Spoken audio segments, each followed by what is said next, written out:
Merci beaucoup d'être là, je vous salue. Je me suis autorisée à parler d'Alexandra David-Néel parce que j'ai été pas mal de fois au Sikkim. Vous entendez parler tout à l'heure de son voyage à Lhasa par la Chine, mais elle a essayé, elle a eu une première fois d'aller à Lhasa par l'Inde, on n'y est pas arrivé, et j'ai connu cet endroit qu'elle a beaucoup fréquenté qui s'appelle le Sikkim. Le Sikkim, je vous en parlerai tout à l'heure du Sikkim. Alors, qui est Alexandra David-Néel, juste avant de commencer? D'abord, c'est une centenaire. La première fois que j'ai entendu parler d'elle, c'était en 69. Elle venait de mourir. Elle a fait la une. Et elle avait presque 100 ans. Et en 69, c'était exceptionnel. Exceptionnel. Elle était présentée. Alors, toutes les radios ont diffusé sa vieille petite voix autoritaire. Comme ça, c'était une petite femme extrêmement autoritaire et sympathique. Enfin, il apparaît. Et je l'ai d'abord connue comme une des premières centenaires célèbres, ce qui était une chose qui maintenant, c'est pas pareil. On a célébré le centenaire de son vivant, de Claude Lévi-Strauss, il y a quelques années. Bon, ça ne semblait plus exceptionnel. Donc, ça. On l'a présentée comme journaliste, et c'est la bonne appellation. Elle s'est toujours définie comme orientaliste reporter. Rien d'autre. Hein. Orientaliste reporter. Et là, on va aller de surprise en surprise. Moi, je m'identifie beaucoup à elle, parce que c'est une femme qui est totalement athée. Il y a zéro croyance dans ce qu'elle dit. Et pourtant, les apparences sont contre elle. Les apparences disent exactement le contraire. J'avais intitulé cette présentation, et le titre n'est pas passé dans le programme, hélas, de la commune à la théocratie. Alors, quand je dis la commune, je parle de la commune de Paris, 1871, et je vais expliquer pour quel rapport Alexandra David-Néel a-t-elle avec la commune. La théocratie, c'est le Sikkim et non pas le Tibet. Car quand elle était au Tibet, sous la forme d'une mendiante déguisée en homme bouddhiste, mendiante, crasseuse et tout, elle n'a pas pu voir son copain le Dalai Lama, parce que son sexe se serait démasqué et elle se serait fait arrêter. Et donc, de la commune à la théocratie nous mènera à son tempérament de fugueuse, qui est une chose très particulière et qui lui appartient en propre. Alors, pourquoi la commune de Paris? Eh bien, parce que son père, Louis David, lointainement apparenté au peintre David, le peintre un peu opportuniste qui s'est tapé tous les trucs de la Révolution, le portrait de Marie-Antoinette, le sac de Napoléon, enfin tout. Qui a terminé sa vie en Belgique. Donc, Louis David, qui a terminé en Belgique. Oui, mais elle est à moitié belge, Alexandra. Hein, et qui a terminé sa vie en Belgique, en exil. C'était un lieu d'exil politique très important, la Belgique. Donc, je rappelle rapidement qu'en août 70, Napoléon III a déclaré la guerre aux droits russes, que Paris a été assiégé du 28 septembre au 26 janvier, ça a été tout à fait dramatique, et qu'une insurrection populaire s'est déclenchée dans Paris à partir du 18 mars. La commune de Paris, c'est 18 mars 71, 28 mai 71. Or, d'après ce qu'elle raconte, Alexandra, et d'après ce qu'elle raconte plusieurs fois, son papa l'aurait pris par la main ou dans ses bras. Elle avait 2 ans et demi, donc si elle marchait, c'était tout juste, et l'aurait emmené voir la fosse commune où on jetait tous les fédérés au Père-Lachaise, le 28 mai. Alors c'est très troublant. D'abord, ça donne une idée de ce que ce père voulait imprimer à sa fille. Et il ne l'a pas caché, il voulait lui imprimer le sens tragique de l'existence. Eh bien, ça a marché. C'est moins qu'on puisse dire. Ce qui est intéressant, c'est que c'est pas possible. C'est un faux souvenir. C'est ce que Freud appelle un souvenir écran. Parce que le 28 mai, on se battait encore à Belleville, et on ne voit pas bien comment un papa raisonnable, mettons qu'il soit déraisonnable même, emmènerait une gamine en train de courir dans ses bras, alors que ça mitraillait partout à Belleville. Donc c'est probablement le 29. Elle n'a sûrement pas vu de fosse commune, parce qu'on a des photos des fédérés fusillés, 154 au Père-Lachaise, ont été fusillés au Père-Lachaise. On a des photos d'eux dans leur cercueil, bien rangés, et donc il n'y a pas eu de fosse commune. Et elle a dû voir quelque chose de terrifiant, qui n'est pas tout à fait cela, mais qui est suffisamment traumatisant pour imprimer en elle ce qu'elle appelle le souvenir impressionnant de la férocité humaine. Un petit chiffre quand même, il y a eu 30 000 fusillés à Paris pendant la semaine sanglante et dans les semaines qui ont suivi. Fusillés, 1/10 de la population parisienne a été passée par les armes, par les troupes de M. Thiers, dit le Foutriquet. C'est comme ça qu'il était surnommé.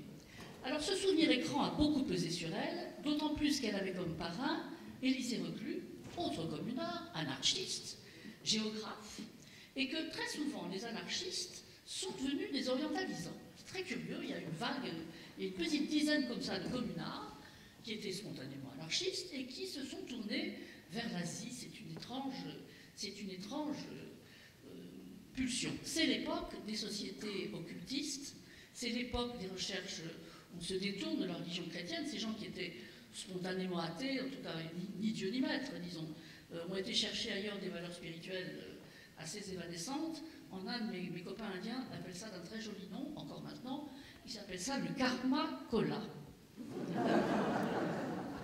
Ben c'est toujours vrai, hein, c'est toujours vrai.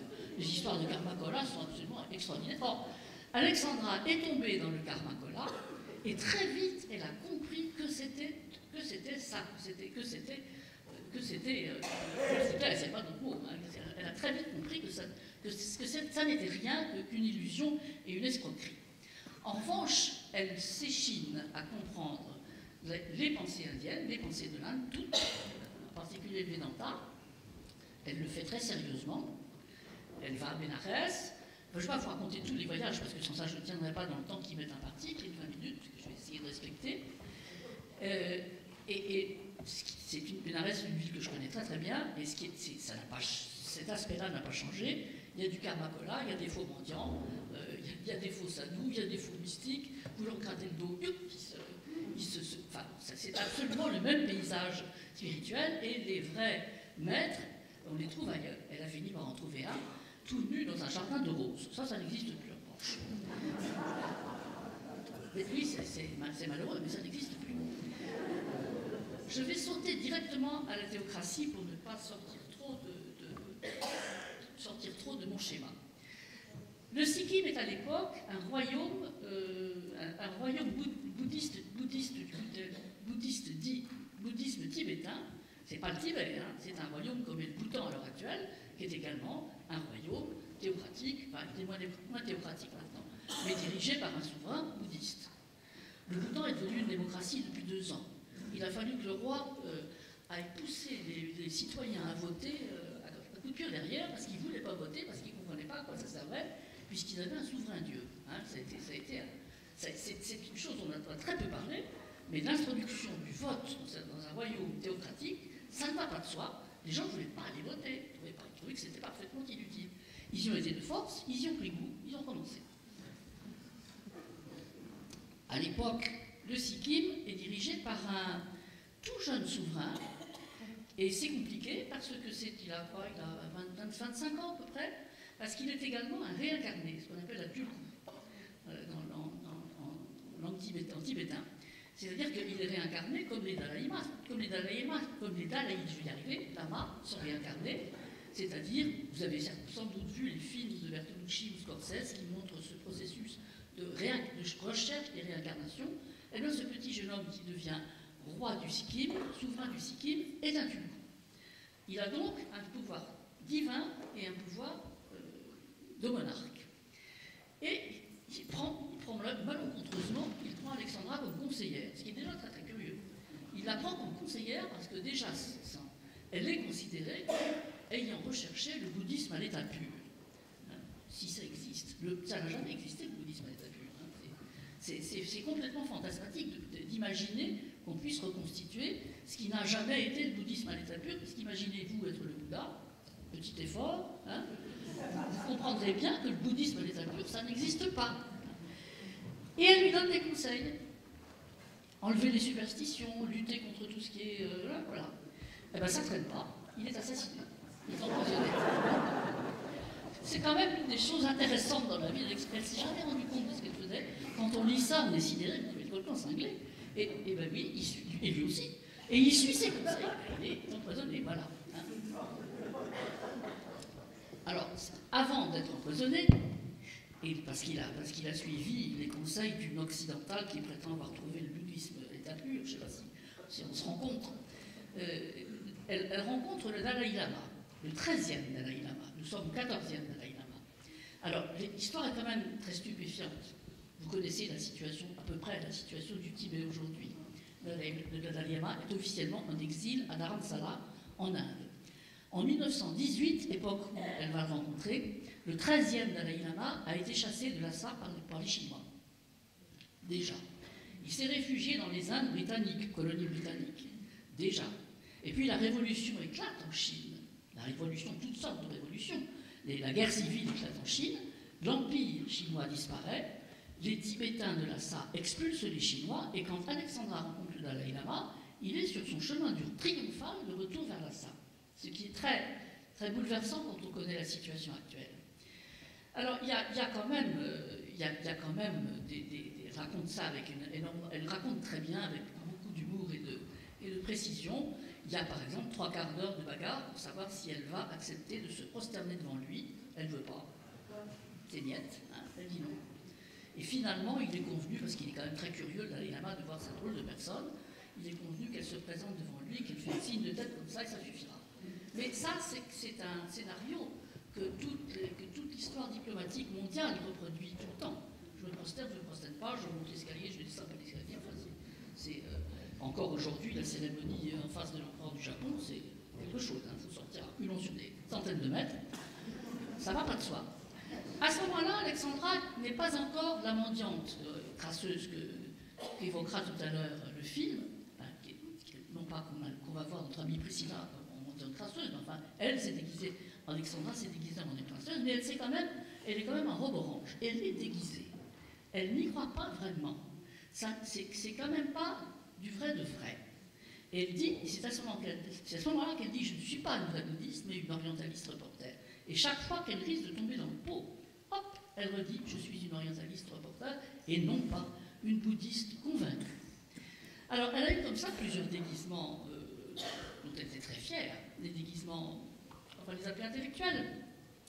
Elle a eu un costume complet de Dame Lama, parce qu'elle avait fait retraite à 3200 mètres pendant plusieurs mois, dans la nuit.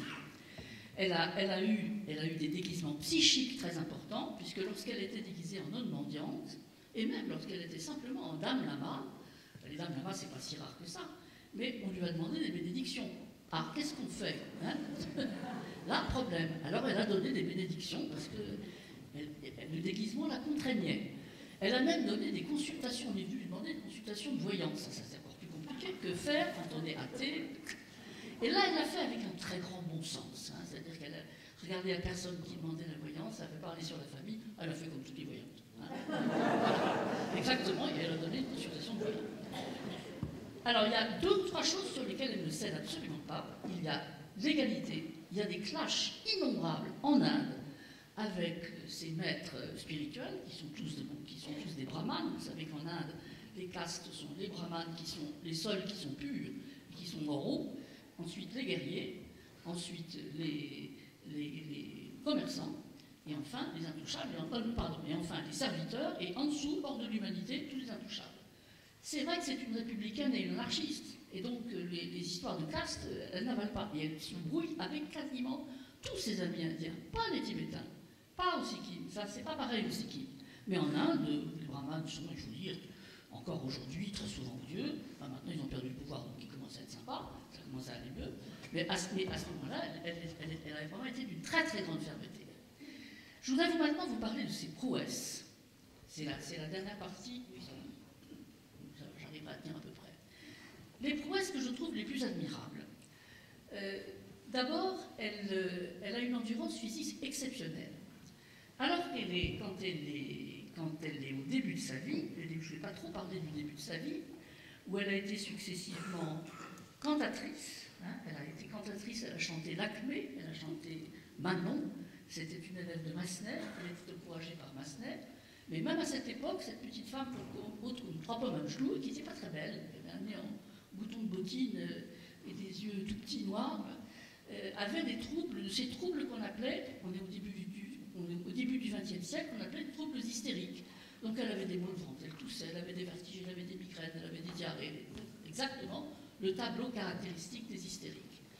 Et dès qu'elle part, où que ce soit, c'est fini. Mais je vous raconterai ses premiers voyages pour terminer, ses tout premiers voyages. Quand elle part, elle remarque elle-même qu'elle n'est bien que lorsqu'elle est sans homme et sans son mari. Ce qui est le fond du pot. Hein. Mais ça, elle le dit elle-même. Hein. Pourquoi elle se marie, ça, mystère, on ne sait pas. Hein. Elle a un peu plus de 30 ans. Il n'est pas question d'enfant dans le paysage, il n'y a pas de désir de maternité, rien de tel. Ça, ce sont les fédérés morts hein, qui ont probablement fait ça. Et elle épouse un type avec lequel elle vient de vivre. Elle dit que les années qu'elle a vécues avec lui ont été un calvaire. On ne sait pas pourquoi. Il y a quelque chose d'extra. Je ne peux pas vous répondre. Je peux faire des supputations et je me garderai bien d'en faire. Toujours est-il qu'il lui propose un voyage, un petit voyage pour la distraire, et qu'elle revient 14 ans plus tard. Ce qui est quand même un record. Philippe Néel, pendant ce temps, donc elle part d'abord au Sri Lanka, ensuite elle va en Inde, ensuite elle parcourt dans le Sikkim, puis elle s'installe là, puis ça dure, voilà. Et Philippe Néel, qui prend des maîtresses pendant ce temps-là, c'est pas une affaire, hein. En tout cas pour lui, ça n'a pas l'air d'être une affaire. La seule difficulté, c'est que c'est lui qui finance tous les voyages. Et mon étonnement perpétuel, c'est comment l'argent arrive à 3200 mètres, l'hiver dans les hauteurs du Sikkim, mais il arrive. Hein. Il arrive, ce sont des colonies britanniques, les Britanniques savent coloniser avec beaucoup de fermeté, et donc ça arrive. Alors ça, c'est quand même très étrange, dès qu'elle redescend, dès qu'elle n'est plus en altitude, elle n'est pas bien, et dès qu'elle retrouve son mari, elle retombe malade, mais instantanément. Elle a des maîtres. Elle a eu un maître spirituel à Bénarès et elle a un maître tibétain au Sikkim, enfin, de religion tibétaine au Sikkim. Mais ça ne se touche pas, un maître. Hein, par définition, c'est un contact visuel, un contact oral, mais jamais il n'y a pas l'ombre de quoi que ce soit qui ressemble à un contact de peau à peau. Jamais. Sans ça, je pense qu'elle aurait explosé. Ça n'aurait pas été possible. Dans la série des choses qu'elle a apprises de ce maître tibétain, qui est bien sympathique, qui est un drôle de moustique, dont elle dit qu'il est tantôt épais comme un paysan tibétain, elle n'a pas l'air d'en penser beaucoup de bien, les paysans tibétains, et puis tantôt extrêmement grandiose, comme peut-être un maître spirituel. L'exercice qui est le plus intéressant, c'est ce qu'on appelle le tumo. Le tumo consiste à... le vrai tumo, elle ne l'a pas fait complètement, mais elle a fait quelque chose d'approchant.